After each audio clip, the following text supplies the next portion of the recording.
Well, hi, Somath. This is Sam. I was reading through your discussion board post, and it got me to thinking about a few things that I wanted to share with you. And it's probably too much to type out, or maybe uh, well, I just prefer to do it by video um, because this would be a great class discussion. So I wanted to visit with you by video a little bit. Um, you talked about transitional people. Um, and there's two schools of thought as far as leadership. Probably the lowest level of leadership is what we call transactional leadership.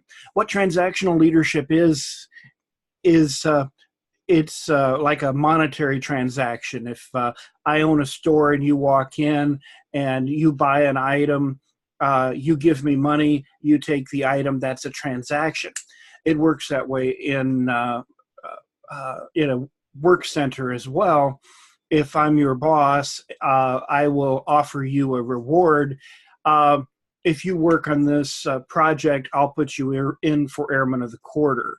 Or if you stay late and do this, I'll give you tomorrow off. Um, those are transactions. The other type of leadership that is the highest level of leadership is transformational leadership.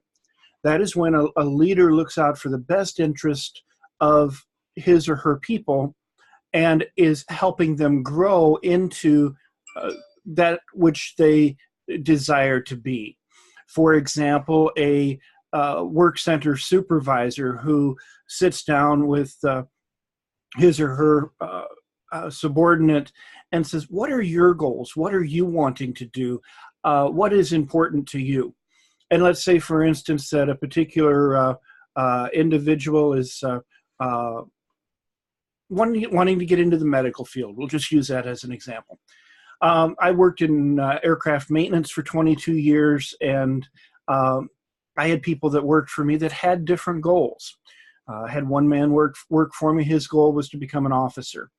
So the encouragement that he needed was in his college courses and what he was doing.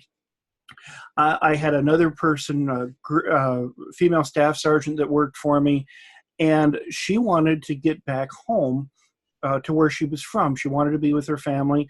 And one of the ways that she would be able to do that was Palace Chase, which you may be familiar with, is going from active duty to, I think, Guard or Reserve. I can't remember which. Might be both. In any case, so I helped her make that transition, even though it was costly to the organization. She left our organization, and her contributions to the squadron and the base were significant. So it was a significant loss to us for her to go to the Guard, but it was the best thing for her. And that's part of transformational leadership, is looking out for that person and helping them move to that place where they want to be. Another part of transformational leadership is being able to adjust the person's duty requirements so that they build those skills that they want to build. An example of this is when you have either an additional duty or a special duty assignment. Hey, Airman X, I know you want to do this particular thing. We had this particular tasking come down. I want to give you this tasking because it's going to help you. Here's what you're going to learn. And when people know you're looking out for them, they're willing to take on that extra work. And I like what you say here. I was taught not only job skills, but life skills. They were transitional people. I would not be as successful as I am without their help. These people are those higher level of leadership type of people. They may not be transformational leaders. Very few supervisors are. But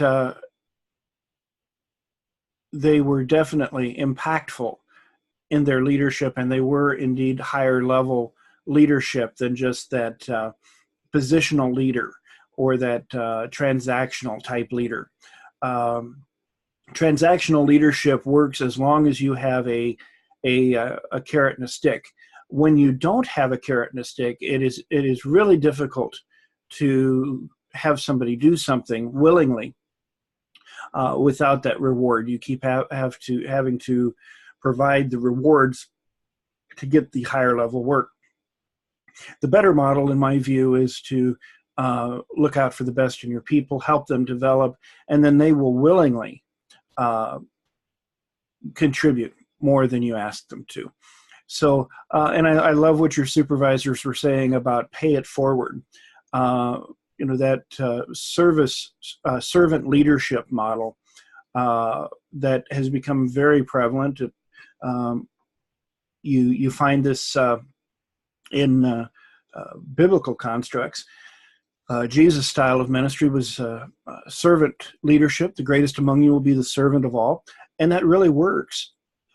People respect those types of leaders that are willing to go the extra mile, or willing to look out for the people with whom they, or the people they supervise. One final point: the measure of success is quite hard, especially if you measure yourself. I tend to have a negative bias toward myself. That's common, very common in many of us.